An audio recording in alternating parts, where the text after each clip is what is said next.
আলো, আলো থেকে ওয়ান শট রূপে ভাবতে পারো। কেন না বলছি না, গোটা আলো চ্যাপ্টার থেকে 2024-এ কেবলমাত্র 14টি কোশ্চেন ইম্পর্টেন্ট রয়েছে, কেবলমাত্র 14টি কোশ্চেন। তো আমি টোটাল কোর্সটাকে ভালো করে রিভাইজ করার পরে দেখতে পেয়েছি যে এই 14টি কোশ্চেন 2024-এ মোস্ট ইম্পর্টেন্ট, যেখান থেকে আমরা 95% কমন পাচ্ছি। তো এই 14টা কোশ্চেনের মধ্যে কোন কোন মার্কসের কোশ্চেন রয়েছে দেখে নাও। একটা 2 মার্কের কোশ্চেন রয়েছে আর একটা 3 মার্কের কোশ্চেন রয়েছে। তো 2 মার্ক আর 3 মার্কের কোশ্চেনের জন্য আজকের লেকচার খুবই ইম্পর্টেন্ট হয়ে চলেছে। তো ফার্স্ট কোশ্চেন কি রয়েছে না, ফার্স্ট কোশ্চেন গোলীয় দর্পণের মুখ্য ফোকাস কাকে বলে? কাকে বলে? চিত্র দাও। তো আমি এখানটায় দুটো কোশ্চেন একসাথে মার্চ করেছি। দেখো, গোলীয় দর্পণ দুটো টাইপের হয়ে থাকে, একটা হচ্ছে অবতল দর্পণ আর একটা হচ্ছে উত্তল দর্পণ। দেখো, অবতল দর্পণ কি হয়ে থাকে না, অবতল দর্পণের বাইরের সাইডটা কি থাকে, রাফ থাকে। এটা হচ্ছে আমাদের অবতল দর্পণ, এটা হচ্ছে অবতল দর্পণ। আর উত্তল দর্পণের কি থাকে না, উত্তল দর্পণের ক্ষেত্রে ভেতরের সাইডটা কি থাকে, রাফ থাকে, মানে অমসৃণ থাকে, ভেতরের সাইডটা অমসৃণ থাকে। ক্লিয়ার? তো কোশ্চেনের সাথে আমি এখানটায় ফুল অ্যান্সার করেও দেব। দেখো, তো গোলীয় দর্পণের মুখ্য ফোকাস কাকে বলবো? সাপোজ দেখো, এইটা হচ্ছে অবতল দর্পণ, অবতল দর্পণে এটা হচ্ছে মেরু। তো অবতল দর্পণটার একটা বক্রতা কেন্দ্র থাকবে। তো মেরু আর বক্রতা কেন্দ্রদ্বয়ের সংযোজক সরল রেখা, মেরু আর বক্রতা কেন্দ্রদ্বয়ের সংযোজক সরল রেখাটাকে আমরা কি বলে থাকি, প্রধান অক্ষ। তাই তো প্রধান অক্ষের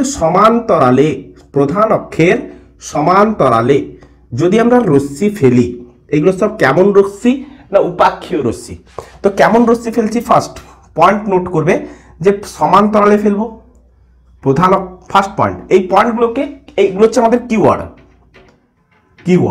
তো কিওয়ার্ডগুলো আগে দেখে নাও। কিওয়ার্ড কি না, প্রধান অক্ষের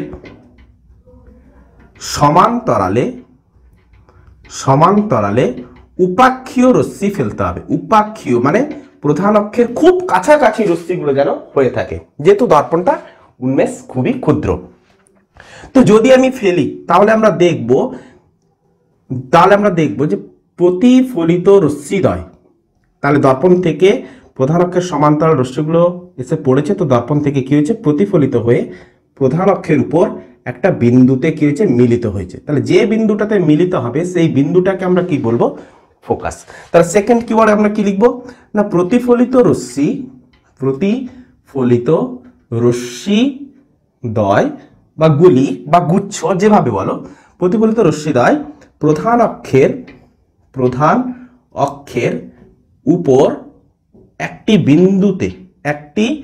বিন্দুতে মিলিত হয়। ক্লিয়ার? আচ্ছা, উত্তল দর্পণ, এটা হচ্ছে আমাদের উত্তল দর্পণ। তাহলে উত্তল দর্পণের ক্ষেত্রে আমরা কি করব না, উত্তল দর্পণের ক্ষেত্রে কি কি কিওয়ার্ড আমাদের মনে রাখতে হবে, কিওয়ার্ডগুলো আগে দেখে নাও। ওইগুলো কি গুছিয়ে লিখলেই হলো না। উত্তল দর্পণে একটা মেরু থাকবে আর একটা কি থাকবে, বক্রতা কেন্দ্র থাকবে। তাহলে মেরু আর বক্রতা কেন্দ্রদ্বয়ের মধ্যে সংযোজক সরল রেখা, তাহলে এটা হচ্ছে বক্রতা কেন্দ্র সি ধরলাম, এটা হচ্ছে মেরু পি ধরলাম। এখানে তেমন বক্রতা কেন্দ্রকে সি ধরবো, মেরুকে আমরা পি ধরবো। ক্লিয়ার হচ্ছে, পি ফর পোল। আচ্ছা, তো আমি কি করব, নিশ্চয়ই রাফ সারফেসের দিকে আমরা আলোক রশ্মি ফেলবো না। কোথায়, মসৃণ তলে আমরা আলোক রশ্মিকে ফেলবো, উপাক্ষীয় রশ্মি। তাহলে ফার্স্ট পয়েন্টটা এখানটায় কমন, তাহলে ফার্স্ট পয়েন্টটা আমাদের কমন থাকছে। তো প্রধান অক্ষের সমান্তরালে আমাকে ফেলতে হবে এবং তারা যেন উপাক্ষীয় রশ্মি হয়ে থাকে। কেন না, দর্পণের উন্মেষ খুবই ক্ষুদ্র। ক্লিয়ার হয়েছে? আচ্ছা, তো প্রধান অক্ষের সমান্তরালে যদি রশ্মি ফেলি তখন আমরা কি দেখব না, তখন দেখব এরা কি হবে না, প্রতিফলিত হবে। এরা কি হবে না, প্রধান দর্পণ থেকে প্রতিফলিত হয়ে যাবে।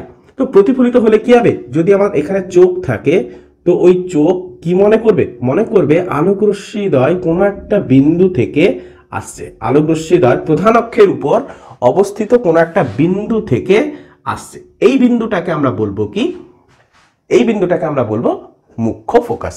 তাহলে সেকেন্ড আমরা কি বলবো না, প্রতিফলিত প্রতিফলিত রশ্মিদ্বয় প্রধান অক্ষের কোনো প্রধান অক্ষের উপর অবস্থিত কোনো বিন্দু থেকে অপসৃত মানে কি আসছে বলে মনে হয়, অপসৃত হচ্ছে বলে মনে হয়, ওই বিন্দুকে আমরা কি বলবো? মুখ্য ফোকাস। তাহলে ফার্স্ট কোশ্চেন আমাদের ক্লিয়ার। সেকেন্ড কোশ্চেন হচ্ছে কি, রাফ করে দিলাম। সেকেন্ড কোশ্চেন এটাকে রাফ করে দিই, ফটাফট করে তোমরা তুলে নেবে।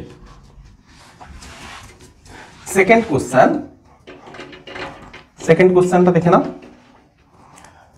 কোশ্চেন নাম্বার 2 কি না, অবতল দর্পণের ক্ষেত্রে f ইকুয়ালস টু r/2 প্রমাণ করো, বা একে কি বলতে আছে? একে আসবে ফোকাস দূরত্ব ও বক্রতা ব্যাসার্ধের মধ্যে সম্পর্ক প্রতিষ্ঠা করো, এই কোশ্চেন। তো একটা আমাদের কাছে অবতল দর্পণ রয়েছে, যে অবতল দর্পণটার উন্মেষ খুবই ক্ষুদ্র, এটা হচ্ছে অবতল দর্পণ। তাহলে অবতল দর্পণ যার উন্মেষ খুবই ক্ষুদ্র, ক্লিয়ার? তো অবতল দর্পণে এটা হচ্ছে মেরু। আচ্ছা, এখানটা আছে বক্রতা কেন্দ্র, মানলাম। তো মেরু আর বক্রতা কেন্দ্রের মধ্যে সংযোজক সরলরেখাটাকে আমরা কি বলে থাকি? প্রধান অক্ষ। তো প্রধান অক্ষটাকে একটু বাড়িয়েও দিলাম। আচ্ছা, তো এটা হচ্ছে আমাদের মেরু পোল, আর হচ্ছে বক্রতা কেন্দ্র সি। আচ্ছা, এই পিসি দূরত্বটা হচ্ছে কি? বক্রতা ব্যাসার্ধ।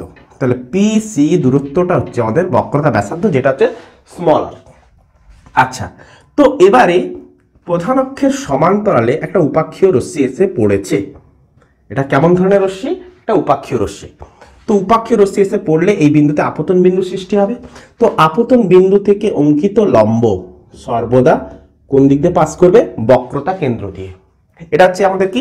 অভিলম্ব। আমি মানলাম এটা এ বি রশ্মি। তো বিসি হচ্ছে কি? অভিলম্ব। বিসি অভিলম্ব লিখে রাখলাম পাশে। আচ্ছা, তো এই রশ্মিটার তাহলে অভিলম্বের যে সাইডে রশ্মি আপতিত হচ্ছে সেটা হচ্ছে আপতন কোণ, এটা হচ্ছে আই, ক্লিয়ার?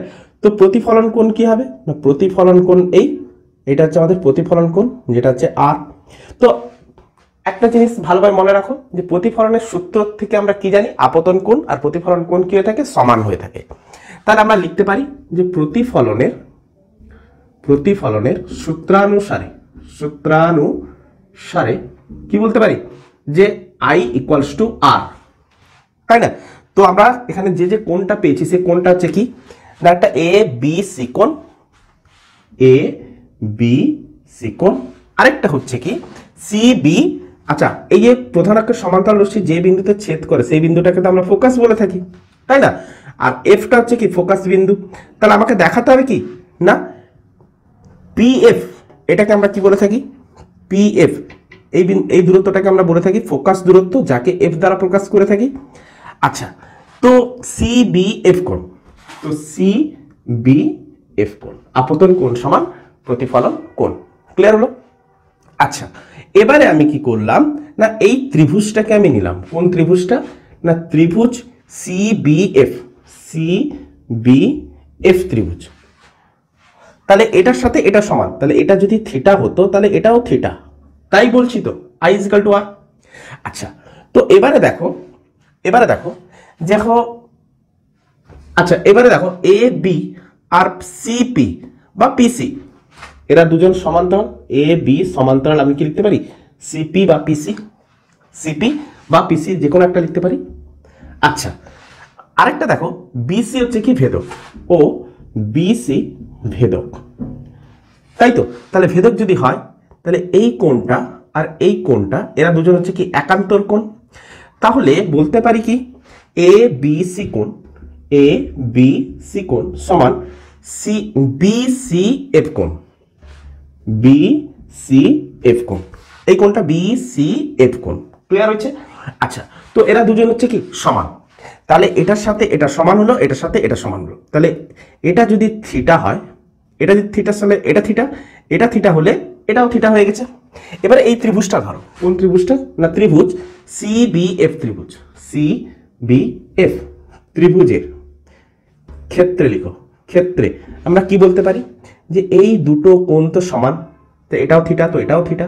তাহলে এই দুটো কোণ যদি সমান হয়, এই কোণের সামনের বাহু হচ্ছে BF আর আর এই কোণের সামনের বাহু হচ্ছে FC। অতএব ক্ষেত্রে যেহেতু লিখো, যেহেতু FCB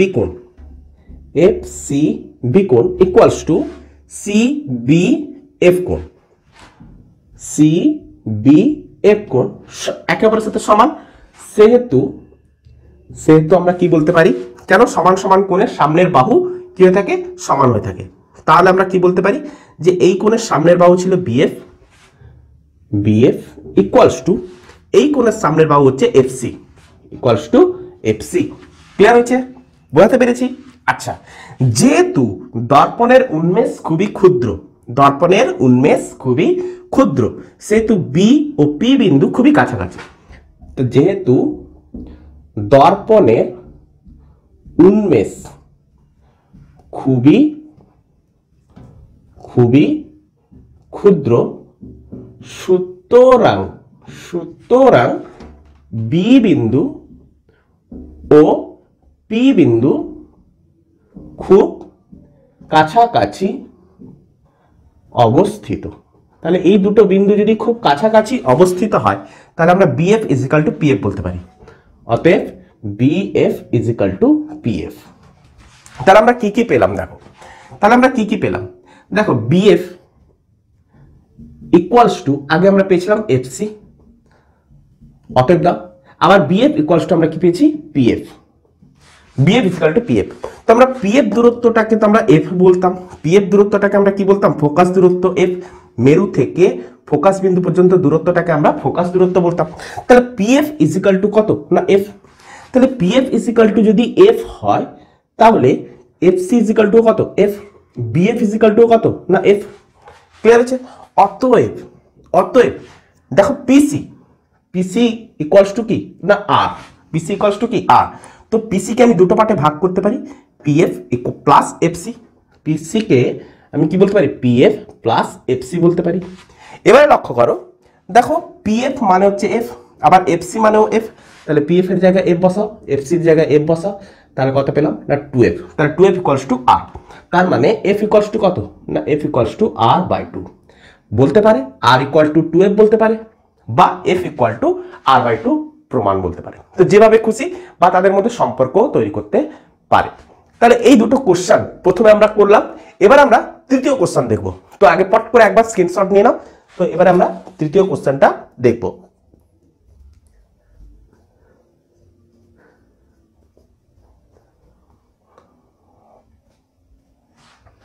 হয়েছে? এবারে দেখো কোশ্চেন নাম্বার 3 রাপ করে দিলাম। কোশ্চেন নাম্বার 3 লক্ষ্য করো। কোশ্চেন নাম্বার 3,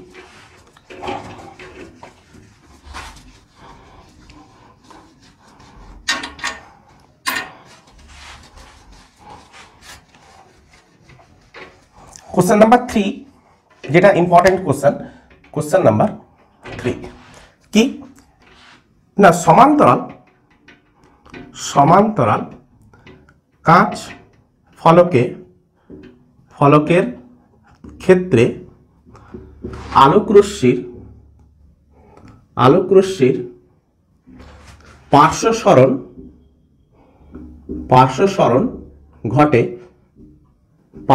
ঘটে ও চ্যুতি শূন্য হয়, পার্শ্বসরণ ঘটে ও চ্যুতি শূন্য হয়, লিখো শূন্য হয়, প্রমাণ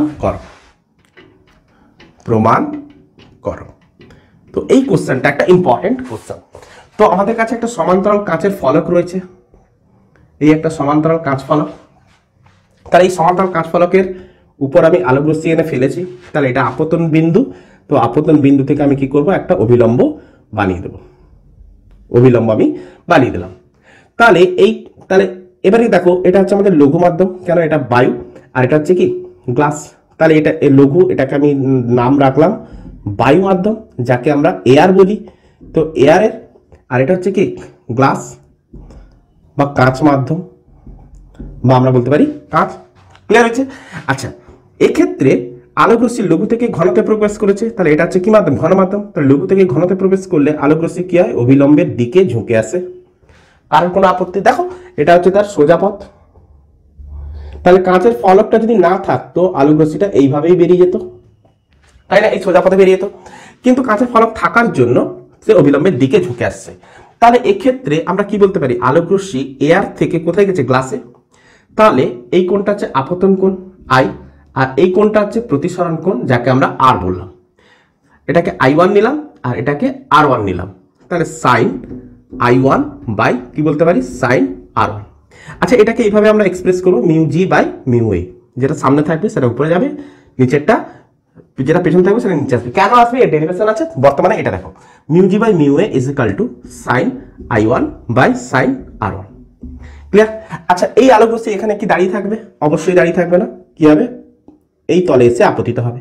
তাহলে এই তলে এসে আপতিত হলে এখানে আবার কি হবে? অবিলম্ব সৃষ্টি হবে। এখানটা আবার কি হবে? অবিলম্ব সৃষ্টি হবে, এটা আপতন বিন্দু। তাহলে এই তলের সাপেক্ষে এটা হয়ে গেছে কি? আপতিত রশ্মি। এই তলের সাপেক্ষে এটা হয়ে গেছে আপতিত রশ্মি। তাহলে এটাকে আমি কি নাম দিলাম? সাপোজ ধরো এটাকে আমি নাম দিলাম থিটা। তাহলে এই আলোক রশ্মিটা এবারে কি হবে? ঘন থেকে কোথায় পাস করছে? লঘুতে। কারণ এবারে নিচে আছে কে? এয়ার আছে। নিচে কি আছে? এয়ার, বায়ু মাধ্যম। তাহলে ঘন থেকে লঘুতে গেলে অবিলম্ব থেকে কি হবে? না দূরে সরে যাবে। কেন? না এটা ছিল তার সোজা পথ। এটা কি ছিল? তার সোজা পথ। তাহলে সোজা পথ থেকে আমাকে একটু দূরে সরিয়ে দিতে হবে, তবেই তো। ঘটনা তো তাই হচ্ছে। তাহলে এটা হচ্ছে কি? নির্গমন কোণ। এই নির্গমন কোণটাকে আমি নাম দিলাম, ধরো I2 নাম দিলাম। I2 নাম দিলাম। আরে অন্য কোনো নাম তুমি দিতেই পারো, কিন্তু আমি I2 দিলাম। আচ্ছা, তাহলে এই তলের ক্ষেত্রে যদি আমরা সেনের সূত্রকে প্রয়োগ করি, তাহলে আমরা কি লিখবো?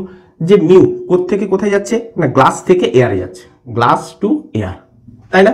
তাহলে এই ক্ষেত্রে আমরা সাইন কি বলবো? Theta divided by sine I2, sine I2।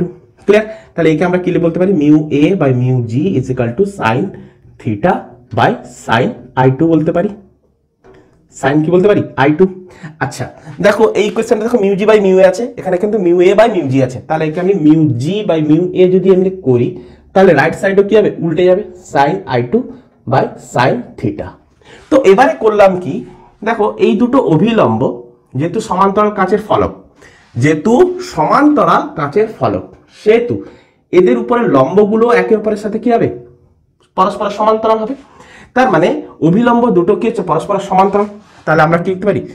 দুটি তাহলে অভিলম্বগুলোর যদি আমি নাম দিই, এটা হচ্ছে n, এটা হচ্ছে n1, এটা হচ্ছে n2, আর এটা হচ্ছে n1, এটা হচ্ছে n3। তার মানে আমি কি নাম দিলাম? যে n1 সমান্তরাল n2 n3। ও লিখলাম। দেখো এই বিন্দুটার নাম দিলাম a, এটার নাম দিয়ে এই বিন্দুটার নাম দিলাম আমি b। তাহলে ab হচ্ছে কি? ভেদক। ও ab ভেদক, মানে রশ্মিটাকে আমরা কি ধরে নিচ্ছি? ভেদক ধরে নিচ্ছি। এই যে রশ্মিটাকে আমরা ভেদক ধরে নিচ্ছি। তাহলে ভেদক যদি হয়, এরা দুজন হচ্ছে কি? একান্তর কোণ। তাহলে এই দুটো একান্তর কোণ কি হবে? সমান হবে। অতএব একান্তর কোণ দুটো হচ্ছে কি? একটা হচ্ছে R1, আরেকটা হচ্ছে কি? থিটা। তাহলে এই দুটো কোণও কি হবে? একে অপরের সাথে সমান। তার মানে আমরা কি বলতে পারি? সাইন R1, দুপাশে সাইন যদি আমরা নিই, তাহলে sine theta, sine R1 is equal to sine theta. তাহলে এই দুটো ইকুয়েশনে এটাকে ইকুয়েশন 1 দাও, এটাকে ইকুয়েশন 2 দাও, তাহলে দুজনের লেফট হ্যান্ড সাইড সমান। অতএব আমি কি বলতে পারি? যে sine I1 by sine R1 equals to sine I2 by sine theta. তো আমি কি করলাম? সাইন R1 এর জায়গায় সাইন থিটা বসিয়ে দিলাম। তো সাইন R1 এর জায়গায় আমি সাইন থিটা বসিয়ে দেবো। Sine I1 by sine theta equals to sine I2 by sine theta. তো আবার সাইন থিটার জায়গায় আবার সাইন R1 বসিয়ে দেবে না, যে কোনো এক জায়গায়। তো সাইন থিটা ক্যান্সেল হলো। তো sign I1 equals to sine I2। তাহলে বোথ সাইডে সাইন ইনভার্সের ফর্মে, সূচকের ফর্মে কি হবে? ক্যান্সেল হবে। তো ক্যান্সেল হলে কি হবে? I1 is equal two I2। তাহলে ক্যান্সেল কাটবে না, জাস্ট খালি মনে মনে এমনি করে কেটে নেবে, যে I1 is equal two I2 করে দেবে।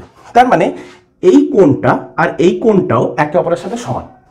তাহলে আমরা কি বলতে পারি, যদি কোণ I1 = I2 হয়, তাহলে এই দুটো রশ্মি, এই যে রশ্মি, এটা হচ্ছে আপতিত রশ্মি, এটা হচ্ছে নির্গত রশ্মি, তাহলে এই দুটো কোণ যদি সমান হয়, অতএব আপতিত রশ্মি ও নির্গমন রশ্মি, কারণ নির্গমন কেন নাম দিয়েছি না, একবার প্রতিসৃত হয়ে গেছে তারপরে নির্গত হচ্ছে, ওই জন্য নির্গমন রশ্মি নাম দিয়েছি। নির্গমন রশ্মি পরস্পরের সমান্তরাল,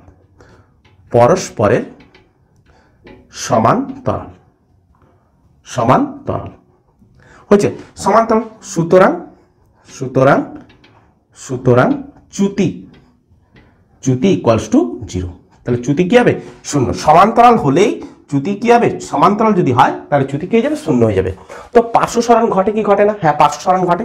দেখো এটা ছিল তার সোজা পথ, তো সোজা পথ থেকে এই ডিস্টেন্সটা সরে এসছে, তাই না, সোজা পথ থেকে এই ডিস্টেন্সটা সরে এসছে, তাহলে এই ডিস্টেন্সটা আমি নাম দিলাম, এই bx ডিস্টেন্সটা সরে এসছে, তাহলে ওই bx ডিস্টেন্সটা কত হবে, তাহলে ওই bxটা আমাকে বার করতে হবে। তাহলে এই bx ডিস্টেন্সটা আমি কি করে বার করব, দেখো এই যে ত্রিভুজটা আমি ধরেছি না, এই যে ত্রিভুজটা, তো এই ত্রিভুজটার উপর ক্ষেত্রে আমরা কি দেখতে পাচ্ছি, এই বিন্দু থেকে আমি লম্ব টেনেছি, তাহলে এই সরলরেখার উপর বি বিন্দু থেকে আমি কি করেছি, লম্ব টেনেছি এই সরলরেখার উপর, তাহলে bxটা হচ্ছে কি এই সরলরেখার উপর লম্ব, তার মানে এটা হচ্ছে কত, 90 ডিগ্রি। খেয়াল করবে এটা হচ্ছে আমাদের 90 ডিগ্রি, 90 ডিগ্রিটাকে একটু বক্স করে দেখিয়েছি। আর থিটাটা কোনটা ভালো করে নজর রাখবে, থিটা হচ্ছে এটা। তো কাঁচের বেধটা যদি আমাদের টি হয়ে থাকে, টি বেধের যদি আমি কাঁচের ফলক নিয়ে থাকি, তাহলে কতটা পার্শ্ব সরণ হয়েছে আমি বার করব কি করে। দেখো এটা থিটা, এটা হচ্ছে কত, সরি এটা হচ্ছে R1, আর এটা হচ্ছে কত, থিটা, তাই তো। আচ্ছা এটা হচ্ছে কত, 90। আচ্ছা এই কোণটা কত, এই কোণটা আমি বার করতে পারবো, এই কোণটা এটা যদি 90 হয়ে থাকে, তাহলে এটা যদি 90 হয়ে থাকে, আচ্ছা এই কোণটা কত হবে, এই দুটো কোণ, দেখো এই কোণটা কত হবে না, টোটাল কোণটা দেখো ভালো করে লক্ষ্য করবে, কোথায় লক্ষ্য, আচ্ছা এটাকে রাফ করে দেবো, দিয়ে আমি bxটা একটু ভালো করে বার করতে চাই, এটাকে রাফ করে দিচ্ছি, bxটা আমাকে বার করে দেখাতে হবে, তো bxটা আমি বার করে দেখাতে চাই। তাহলে এটা হচ্ছে আমাদের অভিলম্ব, আর এটা হচ্ছে আমাদের আপতিত রশ্মি, এটা হচ্ছে আমাদের প্রতিসৃত রশ্মি, আর এটা হচ্ছে কি তার মানে সোজা পথ, আপতিত রশ্মির সোজা পথ। আচ্ছা তো এবারে আমি কি করেছিলাম না, এটা হচ্ছে কাঁচের ফলক, আমাদের কাঁচের ফলক, এই বিন্দু থেকে এরপরে আমি লম্ব বানিয়েছি, এই কোণটা হচ্ছে কি R1, এটা হচ্ছে কত না I1, তাহলে এই কোণটা কত হবে না, এই কোণটা I1 - R1, কারণ টোটাল কোণটা হচ্ছে I1, বিপ্রতীপ কোণ, এই কোণটার বিপ্রতীপ কোণ হচ্ছে এটা, তাহলে এই কোণটা কত হবে, এই কোণটা R1 যদি হয়, এটা হচ্ছে I1 - R1, তাহলে আর এটা হচ্ছে কত, 90 ডিগ্রি, এটা হচ্ছে কত না 90 ডিগ্রি। আচ্ছা তাহলে আমরা কি বলতে পারি যে সাইন I1 - R1 যদি করি, তাহলে আমরা কি বলতে পারি, এটা হচ্ছে লম্ব, আরে বাবু এটা হচ্ছে তো লম্ব, তাহলে এটা হচ্ছে 90 ডিগ্রি, তাহলে এর উপরে এটা হচ্ছে লম্ব, তাহলে এটা হচ্ছে কি ভূমি, এর উপরে তো আমি লম্ব বানিয়েছি, এটা হয়ে গেছে কি ভূমি। আচ্ছা সাইন কি বলছে না, সাইন বলছে লম্ব বাই অতিভুজ, তাহলে এটা হচ্ছে লম্ব আর এটা হচ্ছে আমাদের অতিভুজ, তাহলে লম্বটা কত না, লম্বটা হচ্ছে যেটা আমি নাম দিয়েছিলাম, এটা হচ্ছে বি, এটা হচ্ছে এক্স, তাহলে লম্বটা হচ্ছে কত bx, আর অতিভুজটা কত না, অতিভুজ হচ্ছে এটা, অতিভুজ হচ্ছে কোনটা না এ বি, এটা ছিল এ, এটা হচ্ছে বি, এ বি। আচ্ছা এই এ বি ডিস্টেন্সটা আমরা বার করতে পারবো, দেখো এটা হচ্ছে 90, এটা হচ্ছে কি 90, আর এটা হচ্ছে কত R1, তাহলে এই এ বি ডিস্টেন্সটা আমার দরকার, বেধ কত দিয়ে দিচ্ছি, কাঁচের ফলকটার বেধ হচ্ছে কত না টি, তাহলে কস, আমি যদি কস ধরি, দেখো কসের ধরলে কি আসবে, দেখো কসের ধরলে আমার অতিভুজটা লাগবে, আমার কার লাগবে, অতিভুজটা লাগবে আর ভূমিটা লাগবে, তাই তো। আর এটা তো লম্ব হয়ে গেছে, কারণ এই কোণের রেসপেক্টে আমি বার করতে পারি, তাহলে cos R1 = ভূমি বাই অতিভুজ, তাহলে ভূমিটা হচ্ছে কত না, এটার নাম দিয়েছিলাম, এটার নাম কত, এটাকে আমি n ধরে নিলাম, এইখানটায় n ধরে নিলাম, তাহলে এটা ছিল n, তাহলে an ভূমি হচ্ছে an ডিভাইডেড বাই ab, তাই না? তাহলে এই এ বির ভ্যালুটা আমার দরকার। তাহলে A B is equal to আমি কি করবো, A N divided by cos R one, A N divide by cos R one. তাহলে এ বির রিপ্লেসে আমি কি বসিয়ে দেবো, তাহলে sine I one minus R one, sine I one minus R one equals to B X by A N divided by cos R one. তাহলে B X এর ভ্যালু আমার দরকার। তাহলে এই টোটাল টার্মটাকে আমি এর সাথে গুণ করে দেবো। তাহলে বি এক্স ইকুয়ালস টু কত না, sine I one minus R one into into কোনাকুনি গুণ হয়ে গেছে। তাহলে এনটার মান কত না টি, তাহলে এন এর মান কত, তাহলে sine I one minus R one into n এর মান হচ্ছে কত t divide by cos R one. তাহলে এর ফর্মুলা আছে, ফর্মুলা বসালে আর প্রত্যেকটা রিডিং আমরা যখনই পেয়ে যাবো তখনই আমরা কিন্তু পুট করে দিলে বিএক্স এর ভ্যালু পেয়ে যাবো। তাহলে বিএক্স এর ভ্যালু যেহেতু পাচ্ছি সেহেতু পার্শ্ব সরণ ঘটে এবং চ্যুতি শূন্য হয়েছিল কেন না, দুটো আলোক রশ্মি পরস্পরের সমান্তরাল ছিল, একটা আপতিত রশ্মি একটা নির্গমন রশ্মি পরস্পরের সমান্তরাল ছিল। ক্লিয়ার হয়েছে? ক্লিয়ার হয়েছে? তো পট করে একটু তুলে নাও এবং ফোর্থ কোশ্চেন আমরা দেখে নেব। তো পট করে তুলে নিচ্ছ, রাপ করে দিই। তো কোশ্চেন নাম্বার 4 এবারে আমরা দেখবো কোশ্চেন নাম্বার 4। দেখো কোশ্চেন নাম্বার 4 কি বলতে আছে, কোশ্চেন নাম্বার 4 কি বলছে, কোশ্চেন নাম্বার 4, কোশ্চেন নাম্বার 4 দেখো, কোশ্চেন নাম্বার 4 খুব ভালো কোশ্চেন। কোশ্চেন নাম্বার 4 এ del equals to I one plus I two minus A প্রমাণ। বুঝতেই পারছি প্রিজমের ক্ষেত্রে কোশ্চেনটা হচ্ছে, কোন ক্ষেত্রে, প্রিজম থেকে এই কোশ্চেনটা। তো প্রিজমের ক্ষেত্রে লক্ষ্য করো, দেখো এই হচ্ছে আমাদের একটা প্রিজম, এই হচ্ছে আমাদের প্রিজম। তো প্রিজমের এটা হচ্ছে কি ভূমি, এটা হচ্ছে ভূমি। একটা প্রিজমের আমরা কি নিয়েছি, প্রধান ছেদ নিয়েছি। তো আলোক রশ্মি এসে প্রিজমের একটা প্রান্তে এসে আপতিত হলো, একটা তলে, একটা প্রতিসারক তলে এসে আপতিত হলো। তাহলে যে তলে এসে আপতিত হলো সেই বিন্দুটা হচ্ছে কি আপতন বিন্দু। তাহলে এই আপতন বিন্দু থেকে আমি একটা অভিলম্ব বানাবো এই তলের সাপেক্ষে। তাহলে এই তলের সাপেক্ষে 90 ডিগ্রি কোণ করে একটা অভিলম্ব বানিয়ে দেবো। তাহলে 90 ডিগ্রি আমরা করলাম, তো আনুমানিকটা 90 ডিগ্রি হয়েছে। এর সাপেক্ষে এটা হচ্ছে 90 ডিগ্রি, এই কোণটা কত 90 ডিগ্রি। ক্লিয়ার? আচ্ছা, তো এই কোণটা হচ্ছে কত I1। ক্লিয়ার? তো আলোক রশ্মি এপাশে কি রয়েছে, বায়ু মাধ্যম, এটা হচ্ছে গ্লাস মাধ্যম। তাহলে বায়ু আর এটা হচ্ছে গ্লাস। ক্লিয়ার? আচ্ছা, প্রিজমের এই কোণটাকে কি বলা হয়, প্রতিসারক কোণ, যাকে আমরা এ সাইন দ্বারা প্রকাশ করব। আচ্ছা, তো বায়ু থেকে গ্লাসে যখন প্রবেশ করছে তখন আলোক রশ্মি লঘু থেকে ঘনতে প্রবেশ করছে, তাহলে এটা ছিল তার সোজা পথ। তাহলে প্রিজমটা যদি না থাকতো তাহলে আলোক রশ্মি এইভাবে নির্গত হতো। কিন্তু হবেটা কি, এখন ঘটনা চক্রে আলোক রশ্মি কি হবে না, অবিলম্বের দিকে ঝুঁকে যাবে। তো আলোক রশ্মি কি হলো, অবিলম্বের দিকে ঝুঁকলো, সে সোজা যাক বাঁকা যাক ঝুঁকেছে মোটামুটি। তো ঝুঁকার পর তাহলে এটা হচ্ছে কি আমাদের প্রতিসরণ কোণ, আমি নাম নিলাম R1।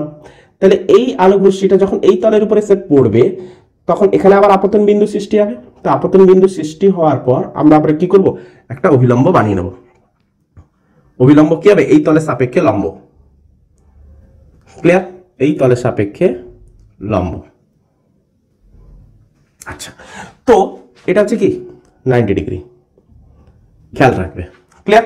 তো এই তলের উপরে এসে যখন আপতিত হয়েছে তখন ঘন থেকে আবার লঘুতে যাচ্ছে। তো আলোক রশ্মির এটা ছিল কি তার সোজা পথ, এই তলের সাপেক্ষে এটা হচ্ছে সোজা পথ, কিন্তু ঘন থেকে লঘুতে গেলে কি হবে না, অবিলম্ব থেকে আরো দূরে সরে যায়। তো অবিলম্ব থেকে দূরে সরে গেল, তাহলে যে পথে যাওয়া উচিত ছিল তার থেকে আরো দূরে সরে গেছে। আচ্ছা, তো এবারে আমরা কি দেখলাম যে অবিলম্বের সাথে যে কোণটা করেছে সেটা হচ্ছে কি নির্গমন কোণ, যাকে আমরা I2 নাম নেব। আর আপতন কোণ কোনটা ছিল না, এই তলের উপরে যে কোণে এসে আপতিত হয়েছিল সেটাকে আমরা থিটা নাম নিলাম। কারোর কোনো আপত্তি থাকা উচিত নয়। তাহলে এবারে চ্যুতি কোণটা কত, তাহলে প্রিজমের ক্ষেত্রে একটা আলোক রশ্মি পড়েছে, তাহলে চ্যুতি কোণ কোনটা হবে না, এই রশ্মিটার সোজা পথ আর নির্গত রশ্মির কতটা কোণে ডিফ্লেক্ট হলো, নির্গত রশ্মি সোজা পথ থেকে কতটা কোণে বিচ্যুত হলো, সেটাই হচ্ছে আমাদের চ্যুতি কোণ। ক্লিয়ার হচ্ছে? তো এবার আমরা নাম দিয়ে দেবো, এটা হচ্ছে এ ধরো। আচ্ছা, প্রিজমটার আগে নাম দিই, এটা হচ্ছে এ, বি, এটা হচ্ছে সি। আলোর গতিপথটাকে নাম দেবো ডি, ই, এফ, জি। হয়েছে?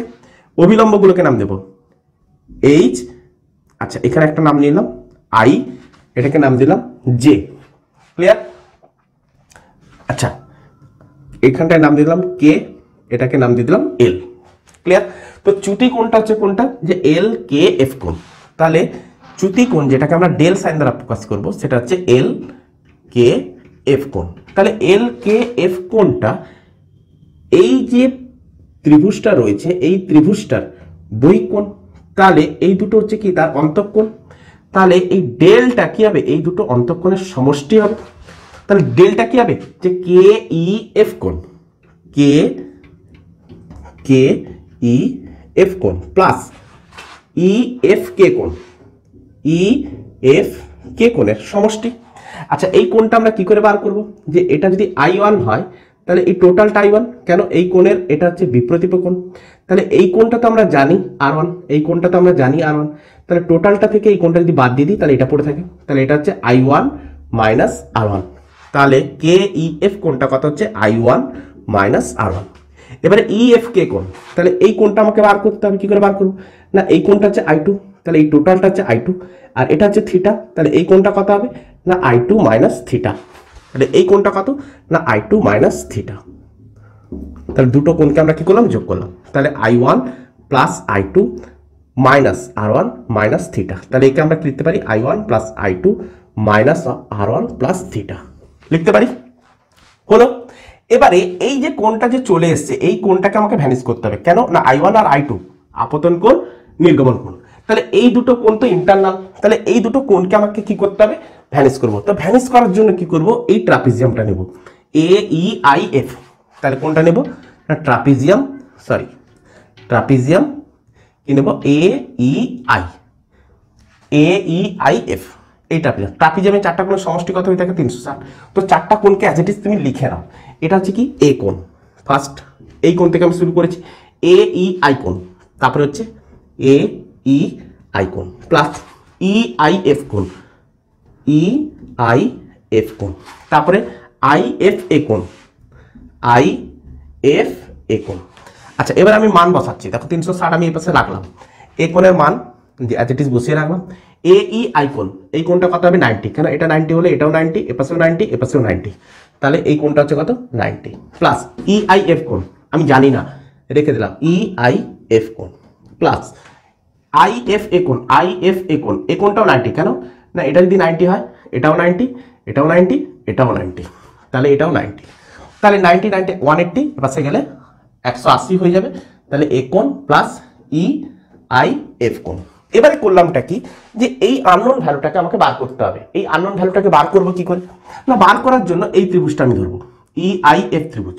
তাহলে ত্রিভুজ ই আই এফ, এই ত্রিভুজের তিনটা কোণের সমষ্টি কত হয়ে থাকে 180। তাহলে তিনটা কোণ কোনটা, না একটা হচ্ছে আই ই এফ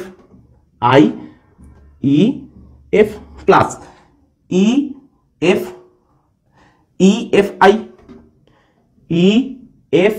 আই, আরেকটা হচ্ছে এফ আই ই, আরেকটা হচ্ছে এফ আই ই। তিনটা কোণ লিখে ফেলেছি। তাহলে আই ই এফ হচ্ছে R1, ই এফ আই এটা হচ্ছে থিটা, এফ আই ই এটা অ্যাজ ইট ইজ আমি রাখলাম এফ আই ই। তাহলে এটা হচ্ছে কত 180। তাহলে এবারে লক্ষ্য করো, যদি এফ আই ই কোণকে আমি যদি বার করতে চাই তাহলে এই দুটো কোণকে এপাশে নিয়ে আসবো। তাহলে 180 মাইনাস R1 মাইনাস থিটা। তাহলে ই আই এফ বা এফ আই ই জায়গা আমি এটা লিখতে পারি। তাহলে আমি বসিয়ে দিলাম, তাহলে 180 মাইনাস সমান এ কোণ প্লাস বসিয়ে দিলাম 180 মাইনাস R1 মাইনাস থিটা। তাহলে এবারে আমরা প্রত্যেকটার মান কিন্তু বসিয়ে দিয়েছি। এবারে আমি কি করলাম, দেখো 180 ক্যান্সেল। তাহলে R1 মাইনাস থিটাটাকে এপাশে নিয়ে নিলাম। তাহলে পেলাম কি, না R1 plus theta equals to A কোণ। তাহলে এই ভ্যালুটাকে আমরা কি করলাম, R1 প্লাস থিটা, এই ভ্যালুটাকে আমরা কি করলাম এ কোণ সাবস্টিটিউট করবো। তাহলে এখানটা এবার আমরা কি করবো, পুট করে দেবো। দিলে কি পাবো, I1 প্লাস I2 মাইনাস যেমন আছে তেমন রেখে দিলাম। তাহলে R1 প্লাস থিটার জায়গায় আমরা কি লিখে দিলাম এ। তাহলে ডেল ইকুয়ালস টু কি পেয়ে গেলাম, I1 প্লাস I2 মাইনাস এ। ক্লিয়ার হচ্ছে? তাহলে এই ডেরিভেশনটা 3 মার্কের মতো হয়ে থাকে, কখনো বা 2 মার্কে দিয়ে থাকে, ম্যাক্সিমাম ক্ষেত্রে 3 মার্ক, কিন্তু এই ডেরিভেশনটা তোমরা লার্ন করে নেবে। ক্লিয়ার হয়েছে? তো কোশ্চেন নাম্বার 4 আমাদের ক্লিয়ার। তো নেক্সট কোশ্চেন সেটা আমরা বলবো রাফ করে দিলাম, রাফ করে দিলাম। Question number 5, question number 5, question number 5 দেখো কি কোশ্চেন হতে চলেছে। এবারে আমরা কোন কোশ্চেনটা নেব, কারো কোনো আইডিয়া? কোশ্চেন নাম্বার 5,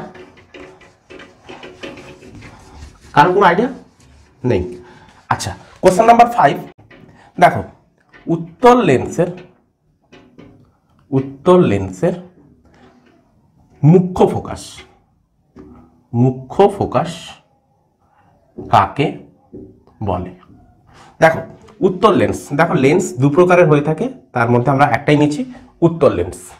দেখো উত্তল লেন্সের মুখ্য ফোকাস কাকে বলছে?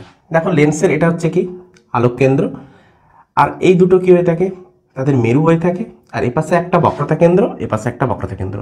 যদি এই তলটাকে ফার্স্ট ধরি এটা হচ্ছে C1, এই তলটাকে সেকেন্ড ধরি এটা হচ্ছে C2, আর এটা হচ্ছে আলোক কেন্দ্র হচ্ছে O। আচ্ছা, এবারে কি করলাম না, এই বক্রতা কেন্দ্রদ্বয়ের সংযোজক সরলরেখা, বক্রতা কেন্দ্রদ্বয়ের সংযোজক সরলরেখা, তাকে আমরা কি বলবো? প্রধান অক্ষ। হ্যাঁ, প্রধান অক্ষকে তুমি দুদিকে বাড়াতে পারো, এইভাবে আমি বাড়িয়ে নিলাম। আচ্ছা, এবারে করলাম কি না, এবারে যে প্রধান অক্ষের উপর কোনো একটা বিন্দু নিলাম, প্রধান অক্ষের উপর কোনো একটা বিন্দু নিলাম। সাপোজ এই একটা বিন্দু, এমন একটা বিন্দু যে বিন্দু থেকে আলোক রশ্মি প্রধান অক্ষের উপর আপতিত হলে, তাহলে এটা হচ্ছে কি একটা উত্তল লেন্স, এটা হচ্ছে উত্তল লেন্স ক্ষুদ্র উন্মেষ যুক্ত। খেয়াল রাখবে, ক্ষুদ্র উন্মেষ যুক্ত। তো ক্ষুদ্র উন্মেষ যুক্ত হলে আমরা এইভাবে রশ্মি টানতে পারি যে প্রধান অক্ষের উপর কোনো একটা বিন্দু থেকে, কোনো একটা নির্দিষ্ট বিন্দু থেকে অভিসারী আলোকরশ্মি গুচ্ছ লেন্সের উপর আপতিত হলে, তাহলে লেন্স থেকে প্রতিসৃত হওয়ার পর প্রধান অক্ষের সমান্তরালে নির্গত হয়। তাহলে এটা কি ধরনের রশ্মি? এই যে রশ্মিটা, এই রশ্মিটা কি ধরনের রশ্মি না, এই রশ্মিটা হচ্ছে অভিসারী রশ্মি। কি ধরনের রশ্মি? অভিসারী। খেয়াল রাখবে, এটা হচ্ছে অভিসারী রশ্মিগুচ্ছ। তো অভিসারী রশ্মিগুচ্ছ লেন্সের উপরে আপতিত হওয়ার পর প্রতিসরণের পর কেমন ভাবে নির্গত হয়েছে? প্রধান অক্ষের সমান্তরালে। তো ওই বিন্দুটাকে আমরা কি বলে থাকি? ফোকাস। ওই বিন্দুটাকে আমরা কি বলে থাকি? মুখ্য ফোকাস। ক্লিয়ার করতে পেরেছি? ওই বিন্দুটাকে আমরা বলবো মুখ্য ফোকাস। এবারে কোশ্চেন নাম্বার 6, কোশ্চেন নাম্বার 6 পাশেই নিয়ে নিচ্ছি যে উত্তল লেন্সকে অভিসারী লেন্স বলে কেন? অভিসারী লেন্স বলে কেন? এই কোশ্চেনটা খুব ইম্পর্টেন্ট। দেখো, যদি আমরা একটা উত্তল লেন্স যদি ভাবি, এই হচ্ছে আমাদের উত্তল লেন্স, তাহলে এই উত্তল লেন্সকে আমি অসংখ্য প্রিজম দিয়ে ভাবতে পারি, অসংখ্য ছোট ছোট প্রিজম। তাহলে এটা হচ্ছে তার প্রধান অক্ষ। তো অসংখ্য ছোট ছোট প্রিজম হলে আমি এরকম করে ভাবতে পারি,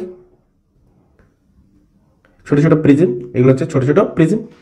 দেখো সব থেকে টপে দেখো, এই যে প্রিজমটার এটা হচ্ছে তার ভূমি, এই প্রিজমটার এটা হচ্ছে ভূমি।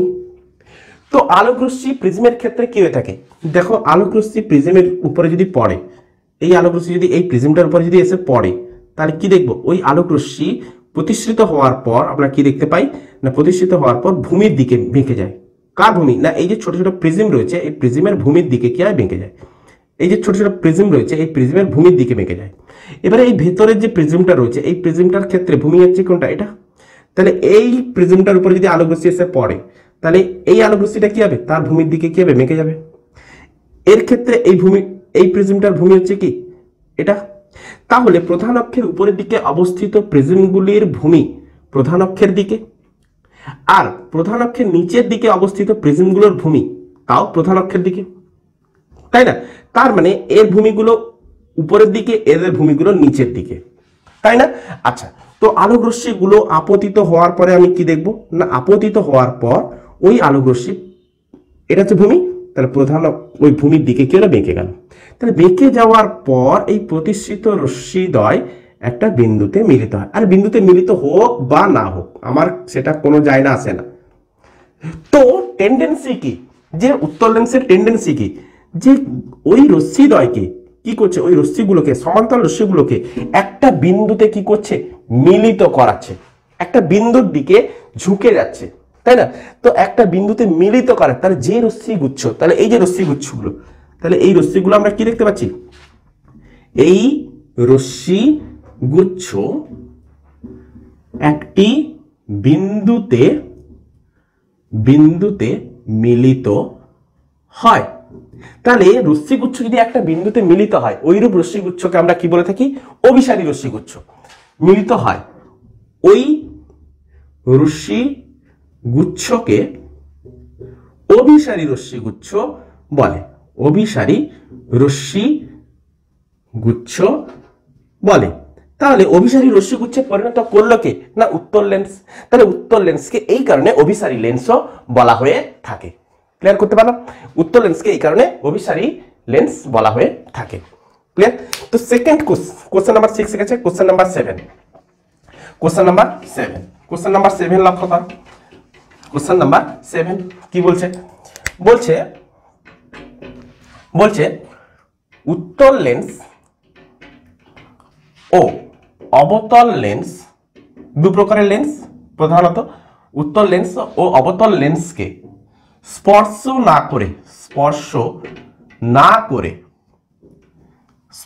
না করে চিনব কি করে?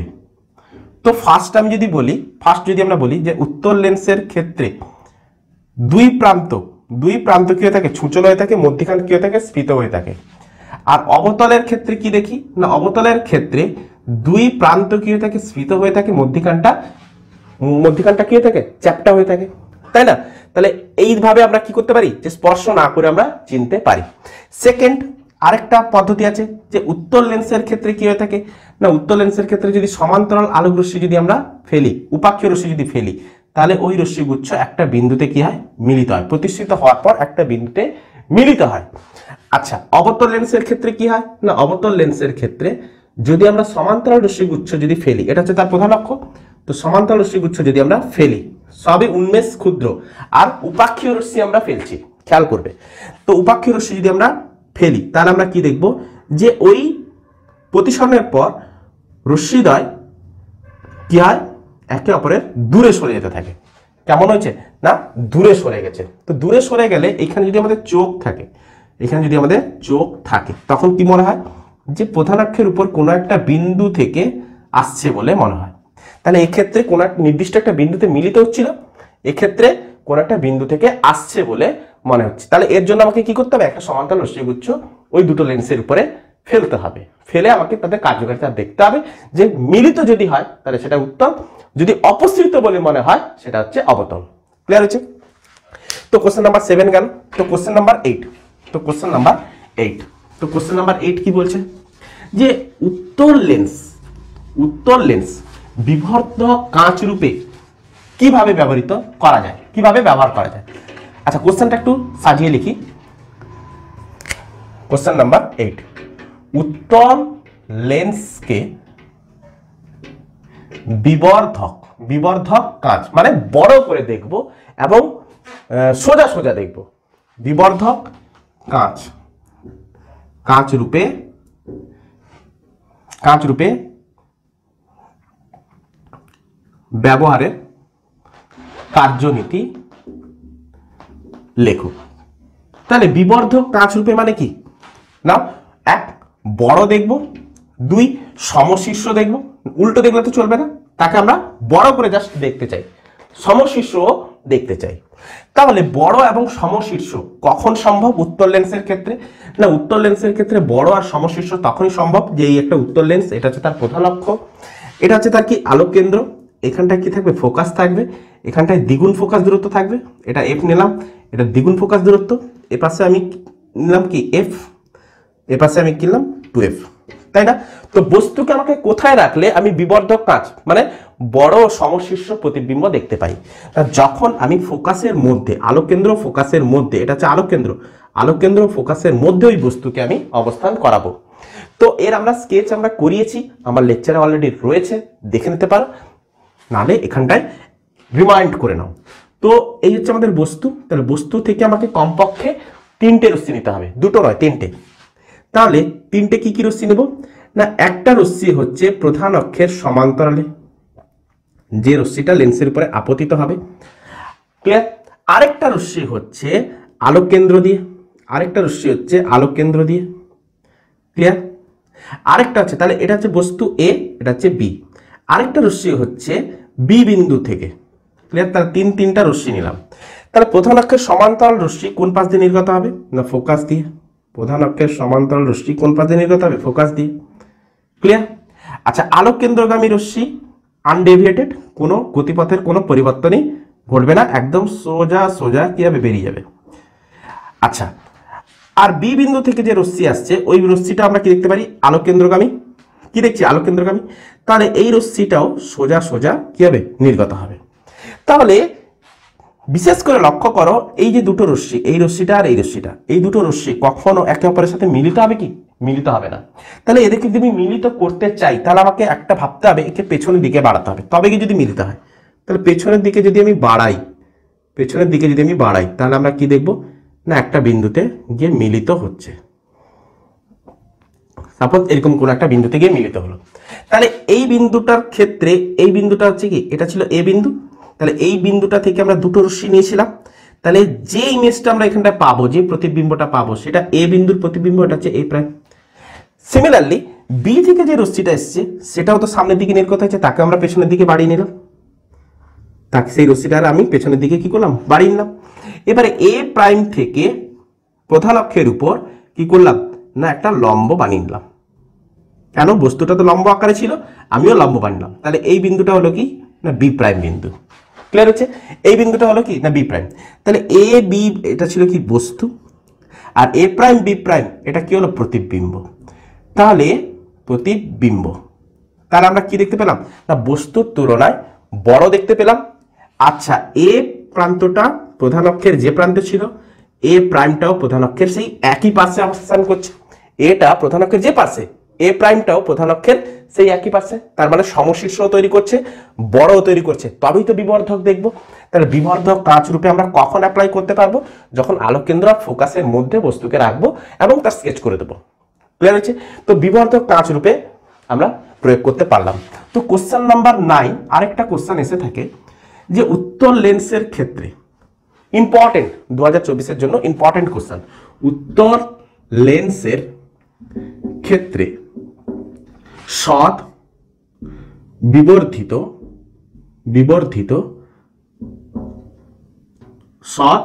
বিবর্ধিত প্রতিবিম্ব গঠন করো। আচ্ছা, আমি একটু বলে রাখি যে এক্ষেত্রে যে আমরা প্রতিবিম্বটা পেয়েছি কোশ্চেন নাম্বার 8 এর ক্ষেত্রে, যে এক্ষেত্রে প্রতিবিম্বটা কেমন? দেখো, বিবর্ধিত, বড় বা বিবর্ধিত লিখতে পারি। ফার্স্ট, সেকেন্ড, কোন একটা বিন্দু থেকে আসছে বলে মনে হচ্ছে, তাহলে এটা হচ্ছে কি? অসৎ প্রতিবিম্ব। থার্ড আমরা কি লিখতে পারি? সমশীর্ষ। সমশীর্ষ। তাহলে এই ক্ষেত্রে আমাকে কি বার করতে বলেছে? সৎ আর বিবর্ধিত, তার সাথে সাথে সৎ হলে কি হয়ে যাবে? অবশীর্ষ হয়ে যাবে। তাহলে এক্ষেত্রে আমরা কিভাবে টানবো?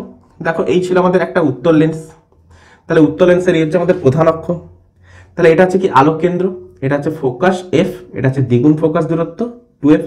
সিমিলারলি এ পাশেও কি থাকবে? এফ থাকবে, আর দ্বিগুণ ফোকাস দূরত্ব একটা থাকবে। তাহলে আমি বস্তুকে আমি নিলাম, আর সৎ আর বিবর্ধিত বানাতে গেলে আমাকে বস্তুকে ফোকাস আর দ্বিগুণ ফোকাসের দূরত্বের মধ্যে বস্তুকে রাখতে হবে। বস্তুকে ফোকাস দূরত্ব আর দ্বিগুণ ফোকাস দূরত্বের মধ্যে রাখতে হবে। তাহলে বস্তুর যে দূরত্বটা হবে, আলোক কেন্দ্র থেকে যে বস্তুর দূরত্বটা হবে, সেই দূরত্বটা এফ আর 2f এর মধ্যে হবে বস্তুটা। তো আমি এবারে কি করব? এটা হচ্ছে আমাদের এবি বস্তু। তাহলে এ থেকে আমি কি করব? দুটো রশ্মি নেব, একটা হচ্ছে প্রধান অক্ষের সমান্তরালে, আরেকটা হচ্ছে আলোক কেন্দ্রগামী।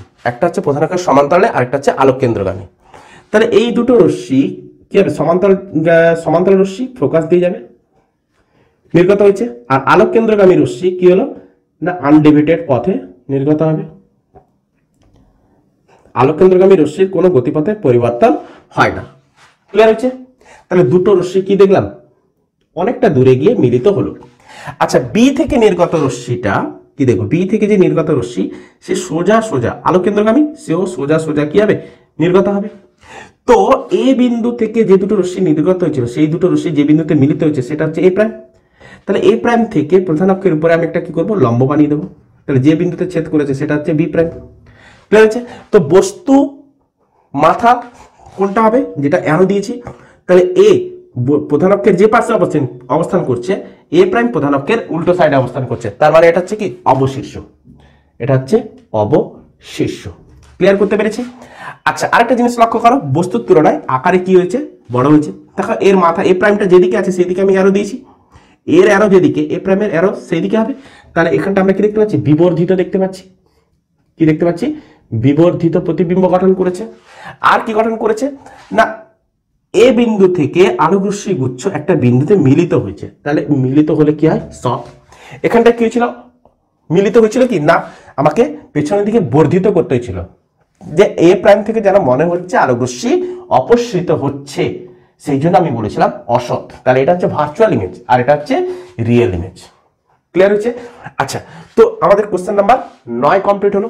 এরপরে কোশ্চেন নাম্বার 10, তো রাপ করে দিই। কোশ্চেন নাম্বার 10 কি আসতে চলেছে? কোশ্চেন নাম্বার 10-এ না, কোশ্চেন নাম্বার 10-এ আসতে চলেছে, কোশ্চেন নাম্বার 10-এ কোন কোশ্চেনটা আসতে চলেছে খেয়াল করো। কোশ্চেন নাম্বার 10 কি আসতে চলেছে, যে সরল ক্যামেরা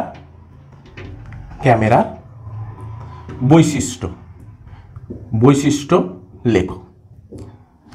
তো ফার্স্ট আমরা লিখব যে সরল ক্যামেরার দৃষ্টিক্ষেত্র কত হয়ে থাকে না 60 ডিগ্রি। সেকেন্ড আমরা কি লিখব না, সরল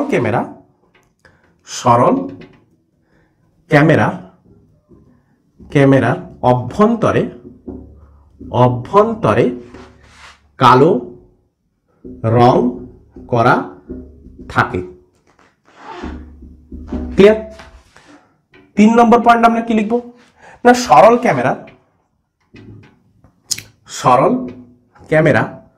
সর্বদা সৎ অবশীর্ষ ও ক্ষুদ্রাকার প্রতিবিম্ব গঠন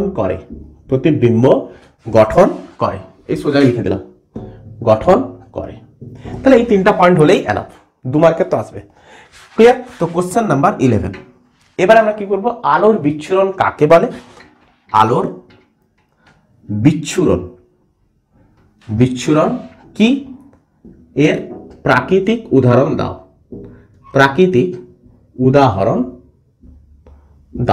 তাহলে আলোর বিচ্ছুরণ কাকে বলছে না, কোনো একটা প্রিজমের উপর, প্রিজমের এক সাইডে আমি একটা পর্দা রেখে দিলাম, প্রিজমের উপর একটা সাদা বর্ণের আলোক রশ্মি যদি আমি ফেলি, তাহলে কি বর্ণের আলোক রশ্মি?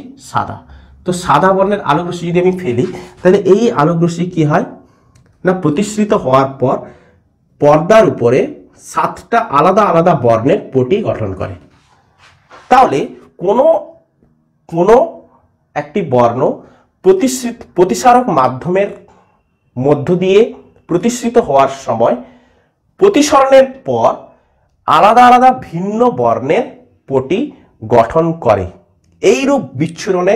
এইরূপ ঘটনাকে আমরা কি বলবো, আলোর বিচ্ছুরণ। তো প্রাকৃতিক উদাহরণ কি বলবো, রামধনু বা রংধনুও বলে, রামধনু বলতে পারি, অথবা অনেকে রংধনু বলে, যে নামে বলতে পারো। ক্লিয়ার হয়েছে? আচ্ছা, তো এর একটু আগে একটু কোশ্চেন রয়ে গেছে, সেই কোশ্চেনটা আমি একটু করিয়ে দিই। কোশ্চেন নাম্বার 12, তো এটাকে রাপ করে দিলাম। কোশ্চেন নাম্বার 12 কি বলছে? কোশ্চেন নাম্বার 12 কি বলছে, যে দীর্ঘ দৃষ্টি ত্রুটি ও হ্রস্ব, এটা হচ্ছে কোশ্চেন নাম্বার 12, হ্রস্ব দৃষ্টি ত্রুটি কি, এদের প্রতিকার লেখো। প্রতিকার। ক্লিয়ার? তো দীর্ঘ দৃষ্টি ত্রুটি হচ্ছে কি না, দীর্ঘ দৃষ্টির ত্রুটি হচ্ছে দূরের বস্তু দেখতে পায় আর কাছের বস্তু দেখতে পায় না। তাহলে এইরকম ত্রুটিটাকে আমরা কি বলবো, দীর্ঘ দৃষ্টির ত্রুটি। আর হ্রস্ব দৃষ্টির ত্রুটিটা এর উল্টো, যে কাছের বস্তু দেখতে পায় আর দূরের বস্তু দেখতে পায় না। ক্লিয়ার হলো? আচ্ছা, দীর্ঘদৃষ্টির ত্রুটি প্রতিকার কি করব না, দীর্ঘদৃষ্টির ত্রুটি প্রতিকারের জন্য আমরা উত্তল লেন্স ব্যবহার করব। আর হ্রস্ব দৃষ্টির ত্রুটির প্রতিকারের জন্য আমরা কি ব্যবহার করব না, অবতল লেন্স ব্যবহার করব। ক্লিয়ার করতে পেরেছি? ফট করে তুলে নাও। এবারে কোশ্চেন নাম্বার আমরা 13 করব। কোশ্চেন নাম্বার আমরা 13 রাপ করে দিলাম। Question number 13 question number 13। দেখো কোশ্চেন নাম্বার 13 কি বলতে আছে। কোশ্চেন নাম্বার 13 12 হয়েছে না, কোশ্চেন নাম্বার 13। কোশ্চেন নাম্বার 13 কি বলছে, বলছে যে দিনের বেলায়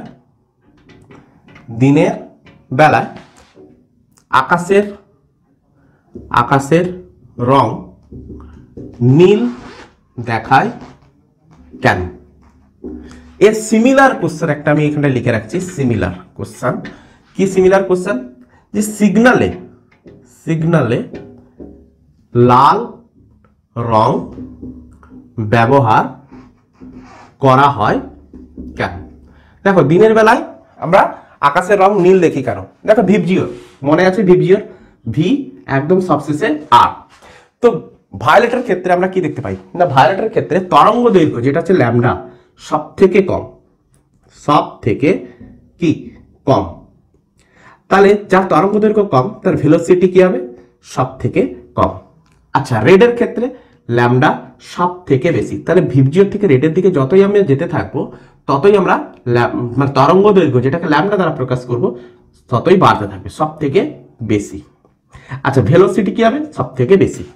তাহলে দিনের বেলায় যার ভেলোসিটি কম, আরেকটু ভেলোসিটি কম তার বিচ্ছুরণ বেশি হয়। যার ভেলোসিটি কম আর ধীরে ধীরে যাচ্ছে তার মানে কি বিচ্ছুরিত হয়ে যাচ্ছে, তার মানে এর বিচ্ছুরণ বেশি। আর ল্যামডার ক্ষেত্রে আমরা কি দেখবো, সরি রেডের ক্ষেত্রে এটা হচ্ছে রেড আর এটা হচ্ছে ভায়োলেট হয়েছে। আচ্ছা রেডের ক্ষেত্রে আমরা কি দেখবো, বিচ্ছুরণ কম, সব থেকে কম। ক্লিয়ার, বুঝতে পারছো। আচ্ছা ডিফারেন্সটা লক্ষ্য করো। তাহলে দিনের বেলা আকাশের রং নীল দেখায় কেন। দেখো ভিবজিওর VI এর পরে থাকে কি ইন্ডিগো, ভায়োলেটের পরে কে থাকে ইন্ডিগো, আই থাকে, তাই না। এটা হচ্ছে কি ইন্ডিগো। তাহলে ভায়োলেটের সব থেকে কম, তারপরে ইন্ডিগোর তার থেকে একটু বেশি। তাহলে এদের দুজনের বিচ্ছুরণ কি হচ্ছে, প্রায় সিমিলার। দিনের বেলা প্রায় দুজনের বিচ্ছুরণ হতে আছে। তাহলে ভায়োলেট আর ইন্ডিগো এই দুটোর মধ্যে কার বিচ্ছুরণ বেশি হচ্ছে না, ভায়োলেট আর ইন্ডিগোর বিচ্ছুরণ প্রায় কাছাকাছি একই, কেন তার তরঙ্গ দৈর্ঘ্য প্রায় সিমিলার হয়ে থাকে।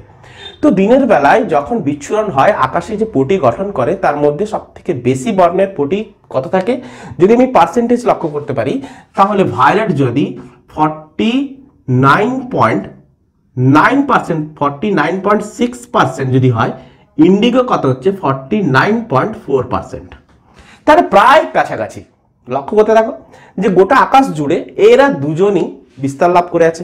তাহলে এত কাছাকাছি থাকে, ওই তাদের বিচ্ছুরণটা এত বেশি থাকে, তো দুটো বর্ণই তো দেখতে পাওয়া উচিত। কিন্তু আমাদের চোখ কি হয় না, আমাদের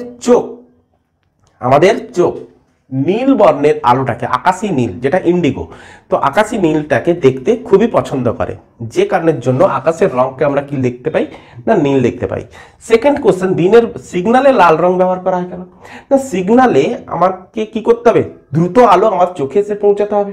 তাহলে যে বর্ণের আলোর বিচ্ছুরণ সব থেকে কম হবে সেই বর্ণটা যেন আমাদের চোখে আগে এসে পৌঁছাবে। তাহলে লাল রংটাকে আমি সব থেকে বিপদ হিসাবে আমরা ব্যবহার করব, কারণ সে দ্রুত এসে পৌঁছাবে, দিলে বিপদটা থেকে আমি কাটিয়ে উঠতে পারবো।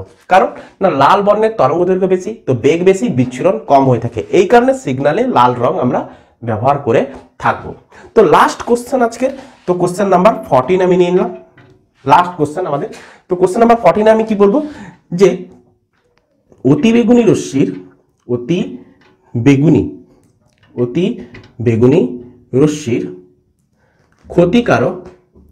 দুটি ক্ষতিকারক প্রভাব লেখো। দুটি ক্ষতিকারক প্রভাব লেখো। তাহলে ফার্স্ট আমরা কি লিখবো, এর ক্ষতিকারক প্রভাবের মধ্যে ফার্স্ট আমরা লিখবো না, অতি বেগুনি রশ্মি ওজোন স্তরকে ধ্বংস করছে, ফার্স্ট একটা ক্ষতিকারক প্রভাব। আর অতি বেগুনি রশ্মি কি হচ্ছে, মানব কোষকে নষ্ট করে। তাহলে দুটো আমরা ক্ষতিকারক প্রভাব লিখলাম, যার ফলে জীবকুলে বিভিন্ন রকম রোগের সংক্রমণ ঘটছে। তো এই ছিল আলোর চ্যাপ্টার থেকে ইম্পর্টেন্ট কয়েকটা কোশ্চেন, যে ইম্পর্টেন্ট কোশ্চেনগুলো 2024-এ আসতে চলেছে। তো যারা পিছিয়ে পড়েছো তো তাদের জন্য এই কোশ্চেনগুলি ক্লিয়ার। তো কোশ্চেন নাম্বার 15-এ আমি বলবো কি আলো রিলেটেড, বিচ্ছুরণ রিলেটেড এবং প্রতিসরাঙ্ক রিলেটেড কিছু নিউমেরিক্যাল। তাহলে একটা আছে স্নেলস ফর্মুলা থেকে, স্নেলস ল থেকে অঙ্ক, আর বিচ্ছুরণ, আলোর বিচ্ছুরণ থেকে অঙ্ক, এই দুটোর অঙ্ক কিন্তু তোমরা করে যাও। তো আজকের মতো এতটুকুই থাকলো। Best of luck, good night.